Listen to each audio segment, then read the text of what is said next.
a dash of mystery, a sparkle of magic, and all things cozy.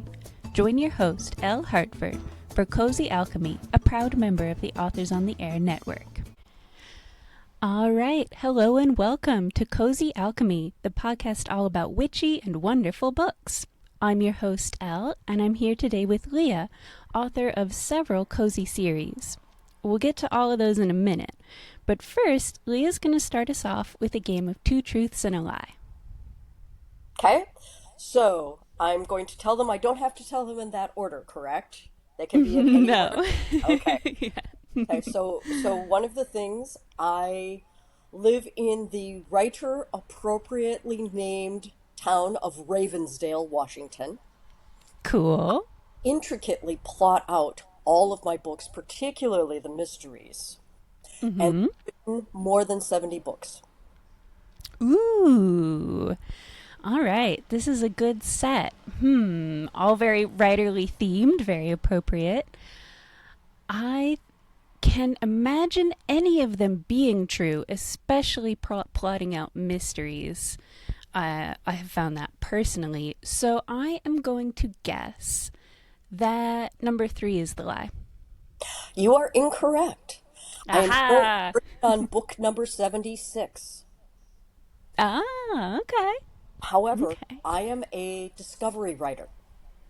I do not Ooh. any of my books. I do not outline. I don't do anything like that. I am, let's, open up the document and let the magic happen.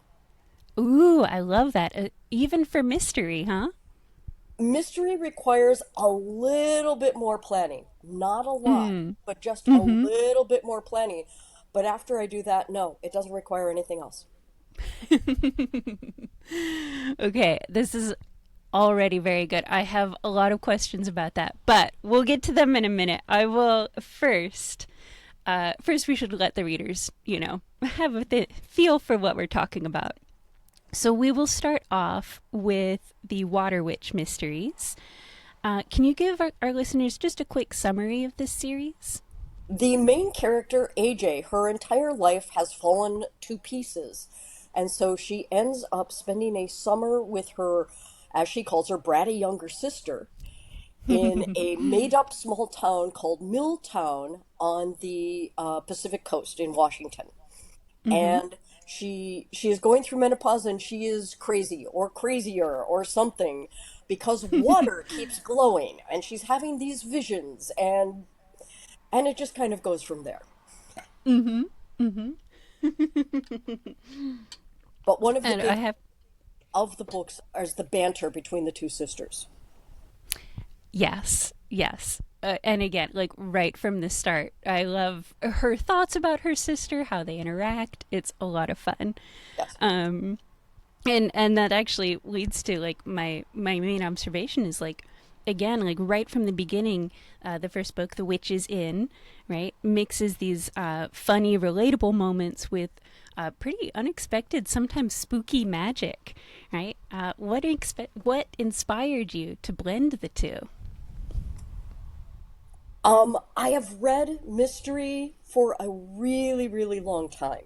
And so even though I don't plot out my books, my intuition lets me go along the path and understand intuitively. And it's not until I go back and I looked at it that I realize that what I've done is every time you have something that's tense or something that's sad or something that has what could be assigned negative emotions, the next scene is going to be light and quirky, fun.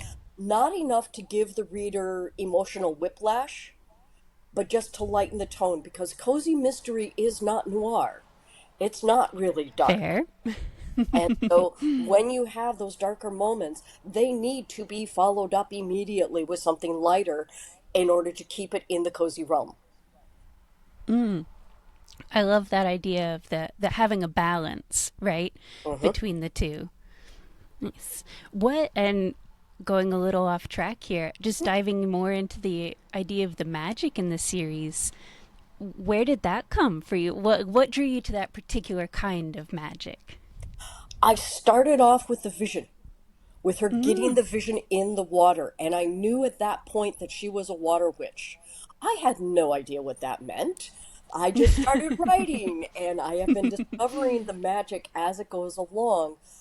One of the very, very fun things about being a discovery writer is that you trust the process, you trust your back brain, and back brain, writer brain will put seeds into a book that I don't remember are there until later on when it's like, oh, I need that. I should go back, make sure it's there. It's there.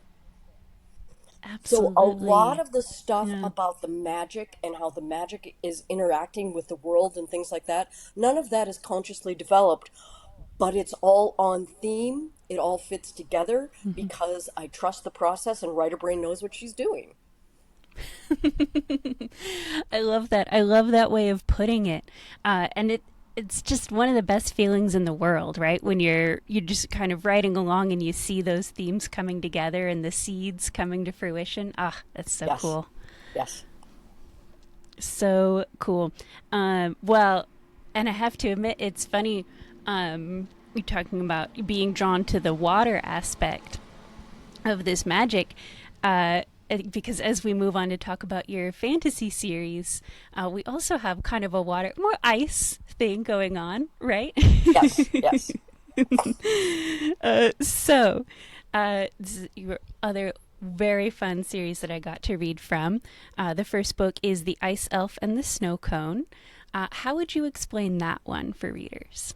The Ice Elf starts off with Elle fighting ice demons in the far north of this fantasy world that I made up.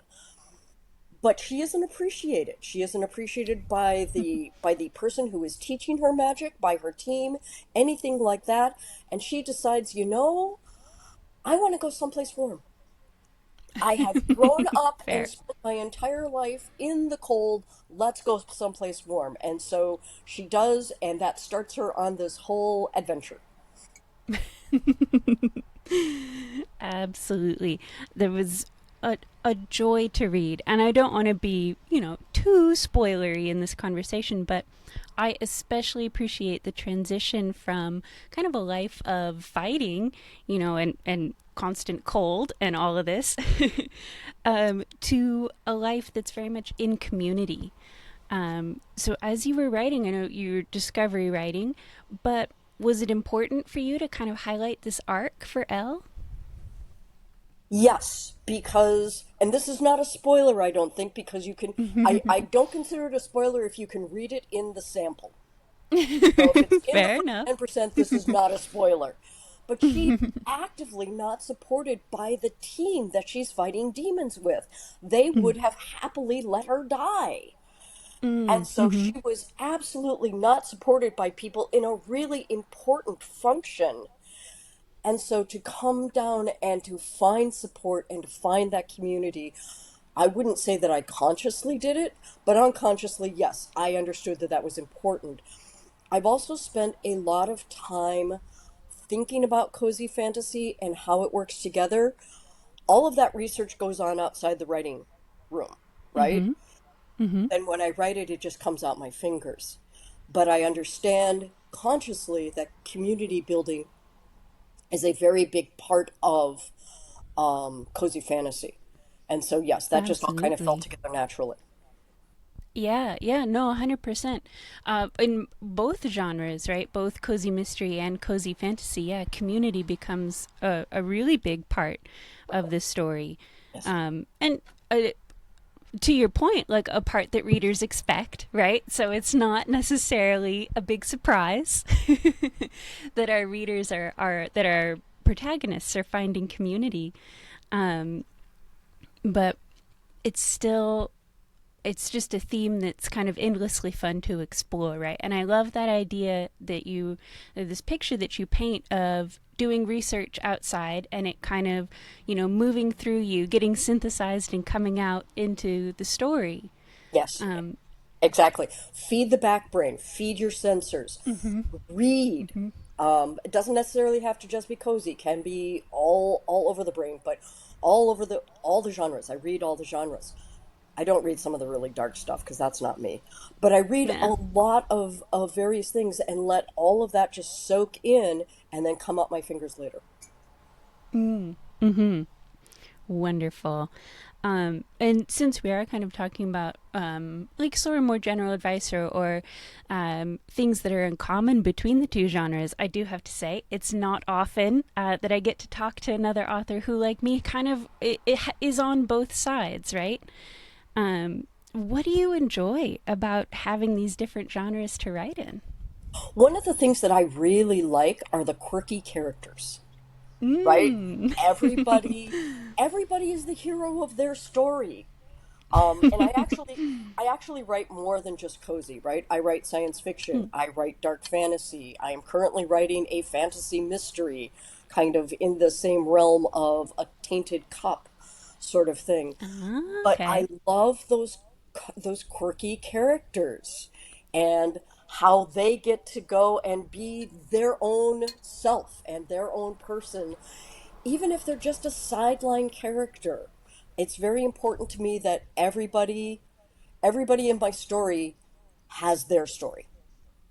Whether the reader Ah, actually reads that or not, I don't know, but I know that each one of those characters has their story. yes, yes, that is so much fun. And now, having started out knowing that you prefer discovery writing, do you also sort of discover your characters as you go along, or do you sit down to write the book and you know who your characters are? Generally, I discover them as I'm going along, but one of the things that I will do is one character will say something about another character, or a character will have a reaction, and a light will go on in my head and say, "Oh, that's the point."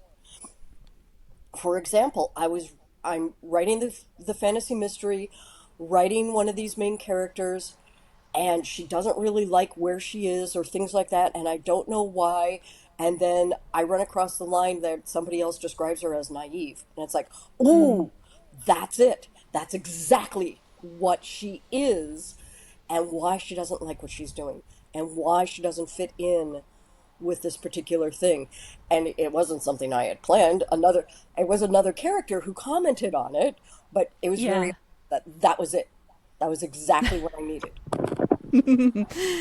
That I love that because I've talked before on the podcast with other authors about kind of discovering yourself as you write. You know, letting characters sort of work out problems along with you. But I love this kind of twist on the idea of letting other characters help you discover things about your character. But there's layers to that are very fun. And knowing, you know, having very rich side characters and kind of knowing their backstories, have you found that that leads you to writing a lot of spin-off series? It kind of has. Um, with the Water Witch Mysteries, I have four short stories about other characters that are in, like Julie the barista. She just had a story that was published in Coffee House Capers, which is a mystery magazine. Nice. It has Yeah. the straight mystery. There's no magic in it, but Julie is a character that has no magic, and so I got to write about her. Water Witch Mysteries, in October, I'm releasing a side spin-off series. In Mm. book four of Water Witch, which is Grilled Sand and Witches, you meet Gabby, who is a fire witch. And so now Ooh, okay. Gabby has her own series that I'm going to start publishing in October. The first one is called Death by Brisket. And it is about a barbecue championship team that goes from city to city solving supernatural crimes. We're cooking up championship barbecue. Fun. Okay. Yeah. So you kind of have endless possibilities, right? Even across genres, right? Yes. With everybody. Yeah. That is a lot of fun. And I just had to ask because I have found the same thing with myself. Yeah, started out with one series and it has branched out and out, and I wonder just now talking to you about it, I wonder if you think, especially because of the cozy, space for these quirky characters who we come to love, do you think it lends itself even more to like spin-offs and other stories and things? I do, and it's because this is the aspect of cozy that's very similar to romance. Because Mm. romance, you have the main book where the two main characters get their happily ever after, right? And then you have the Mm-hmm. second book where their best friends or their brother or their cousin or somebody like that gets their happily ever Classic. after. And so Yeah. all interconnected sorts of stories. And I think that in cozy fantasy, you can do the same sort of thing with not necessarily getting a happily ever after. You don't have to write romantasy, right? You Mm-hmm. can Mm-hmm. write cozy fantasy and all these other side characters get their own story. I think that is a natural progression. Yeah. Yeah, that connection to romance I think is very apt. Yeah, makes a lot of sense. Uh, oh, okay. And looking at my questions, the next one fits in very well. Are there any cozy mystery tropes that you love to bring into your cozy fantasy and vice versa? Again, it's the quirky characters because that is in both. Mm-hmm. That is Mm-hmm. very in both. One of the things about cozy mystery and what makes it cozy is that you have limited resources, right? These, if they happen in a bigger town, the person is still limited in their resources. They can't go to the police. They can't go to the FBI or something like that. Right, right, okay. So that sort of sense of limited resources, and I think in cozy fantasy, one of the things about cozy fantasy is that it's very local. Your problems, Mm-hmm. your issues are local. Your solutions have to be local and are frequently community based. And so I believe that those two tropes are something that I like exploring a lot. What can you do with really limited resources? True, right? And absolutely, because then that kind of explains why you're needing to be self-reliant, but also why you're needing to seek out community at the same time. I love how it's kind of a natural tension that highlights both those trends, themes. Nice. It's very apt. And I know you've recently been at a conference talking about cozy fantasy, so I suspect I know the answer to this question, but I do have to ask: is one genre closer to your heart than another? So I was just this last week was at the World Science Fiction Convention in Seattle, where I actually taught a class in writing cozy fantasy. And my answer is no. I write in all the genres. I am currently releasing a science fiction book that is all about looking for aliens. It is the 23rd century, Ooh. and humanity's main question is where are the aliens? Because there aren't any. And so it's all live alien contact. But it's also silly and quirky and things like that. The one of the main characters is an artificial intelligence who runs the ship, but in truth, he is a frustrated interior designer. And so no, there I don't write two books in a series, one right after another. I don't write in the Okay. same genre one after another. I am always writing very different things. I have a new series that'll come out maybe next year, maybe the year after that, that is very much not cozy. That's a good Mm. break from the cozy. It's urban fantasy. The main character has a hellhound trapped in her soul. She Oh. suffers a lot. She works in a Mm. strip bar. I mean, not cozy. And Yeah, I yeah. need that break. And then I can write Uh, something cozy. And then I'll write something science fiction. And then I'll write something that's just fantasy, dark fantasy, and things like that. mm-hmm. So, no, I do not have a favorite genre. The variety, right? Variety is the spice of life, Yes, spice of creativity. exactly. But on that note, I have to ask you a technical follow up question. Are you going to publish the dark fantasy under the same pen name? Yes. All of my fiction gets published under my name. I Mm-hmm. follow the belief of author as brand. Mm-hmm. And so everything gets published under my name. Um, One of the people to study who's done this very successfully is Johnny B. Truant. He just ran a Ah, Kickstarter for his artisan university, where he's going to actually be teaching people about how to do um, author as brand. And so I have always written in all the genres. It's always been under my name, and I trust that my readers will figure it out. I signal to them that I signal to them what the genre of the book is by the cover art, by the yeah. description, by the price, by the length. All of those things indicate, will clue in the reader. And I trust my readers. My readers are smart. Mm, They can figure out what it is. Now, I am a full-time writer, right? I mm-hmm. make my living from my fiction. I don't do editing, I don't do classes, I write. And so my readers are smart. They're going to figure it out.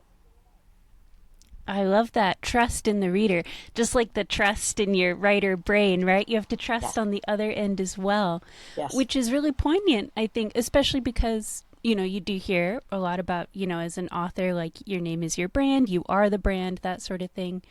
Um, I've, you know, learned that too in my experience, but um, it's interesting because sometimes people will say that and yet still feel limited by genre, right? Like this is the pen name, this is the brand for this genre, and then I turn to something else. Um, so I'm curious, in your experience, if you're able to track this, have you found that there is overlap in your reader, like all your readers who are reading, the Ice Elf series, for example, are they also reading all of your other series, or is it that they are picking and choosing from your works? There is a very, very rare reader who will read everything that I write. Mm. Some readers are into the dark stuff, right? Mm-hmm. And so they gravitate towards the urban fantasy that is gritty and dark, and Um, it still has quirky characters, and there's still community building and all like that, but it has a much different feel than the cozy stuff. The science fiction Yeah. readers tend to be off on their own, but the mystery and cozy and lighter stuff all tend to go together as well. One of my science fiction series I describe as Leverage meets Star Trek. I don't know if you're familiar with Leverage, which was a TV. No. Are you familiar with Ocean's 11, which was that? Mm-hmm. Yeah, that. Okay, so it's basically that with a bunch of cons doing, Okay. you know, pulling cons on corporations and things like that. So it's a bunch of con men pulling cons and capers on corporations Gotcha. versus the evil Star Trek Federation. Got it. So Okay. that has a lot of levity and a lot of lightness, and some of the people who read cozy are might like that. They might not. But Mm-hmm. really, I think that I find that the difference in my reader is more about tone. Do they want the That lighter make tone? Do yeah. they want the heavier tone? That makes sense. That makes sense. And I'm going to dive just a little farther down that rabbit hole because I'm so curious. Do you also have one newsletter for all of the books, or do you break it out? I do have one newsletter for all of the books, and I don't break it out. Nice. I have a weekly newsletter, and I have Mm-hmm. a 50% or higher open rate. Ooh, yeah. Okay. Okay? Cool. Because Mm-hmm. people want to hear me chat at them. They enjoy what I'm talking about. I talk about the farm, and you can see over my shoulder all the lovely trees and things like that. Yeah. I talk about the farm and what we're growing and what's happening out here. I talk about the writing. I talk about books that I'm reading and what I'm thinking about those books. So it's Nice. a very chatty newsletter. It's not very long. It's 2 to 300 words. Um, and again, I have a 50% open rate because people want Yeah. to hear it. Yeah. No, thank you. I appreciate you sharing about it. I know that we have listeners who will be very interested in that. Okay. Final question on that particular topic. which you've already kind of touched on, do you find that even across the different tones, different genres, there are some things that are always the same? That's all, like that's just part of you that shows up in your stories. I think a lot of what I have in my stories are found family, which is that Mm-hmm. community building sort of thing. I have a lot of quirky characters that Yeah. are always doing that are always the hero of their story, right? I think that's very important. Um, yeah, I think those are the main things. Oh, there's always something new to explore, Ah. to describe, things like that. One of the taglines that I use is come someplace new. I want to be Oh, your fun. guide while we go and we explore this brand new area, whether it be, a Seattle that you didn't know existed because you are not human and you didn't realize that until you were 23, or a mystical New Orleans with a hidden Sealy court, or something like that. There's always something new to explore. There's always some level of travel. That is so cool. Yeah, that it's a wonderful way to kind of sum it up. That's so neat. Okay.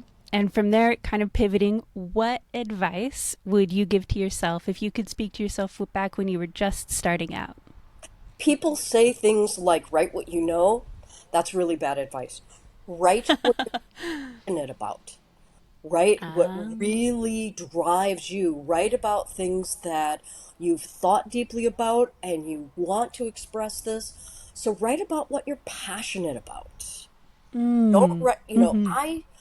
I did computer science technical writing for years and years and years. There's very few computers in any of my work, even though that's something that I know very, very well. It's always write what am I passionate about? Write about the art, write about the trees, write about that sort of thing, and what I really care about deeply. Because writing is the closest form that we have to telepathy. What I'm feeling Mm, goes mm-hmm. onto the page, in through somebody else's eyes and into their brain. And so I want to get that feeling across. That's lovely. And I really appreciate, the write what you're passionate about, of course, but also what you've thought a lot about, right? That element of, this is something that I have really kind of pondered from all angles. Like it really fascinates me. This is, that element of care, but also intentionality, right? Yeah, that's beautiful. My very last question for you. What's one win you've had in the past week? Could be anything, big or small. As I said, we were at World Science Fiction Convention. Mm-hmm. And I announced, so I was on 6 panels, I believe, 6 or 7 Nice. panels. And on every panel, I announced, I am a gardener. I am not an architect. I do not, plot out with blueprints and place every outlet precisely. I go outside, I throw the seeds into the air, and then I follow what paths have been growing and how they grow and things like that. And I am a successful writer who Mm. has never plotted. As I said, I'm working on my 76th book, and there were a lot of writers in the audience who had never heard that and had never met Oh. somebody who was successful, who wrote in all the genres, and who did discovery writing. And so Mm. I feel like I was a good example, and I think that's a really big win. Yeah, that is so neat. And as you're talking about it, I can see how it makes sense, right? Outlining and planning are the things that are easy to have a class about or have a panel about, right? So we do hear much more about that approach to writing versus just play around, see what happens. There's such a feeling of permission in that. That's lovely. All right. Well, that's all for now. Leah, thank you again for being here. And to the listeners, I will talk to you next time. Cozy Alchemy is brought to you by Authors on the Air, and our theme music is by Cyberwave Orchestra. For everything else, blame Elle. You can find her online at ellehartford.com.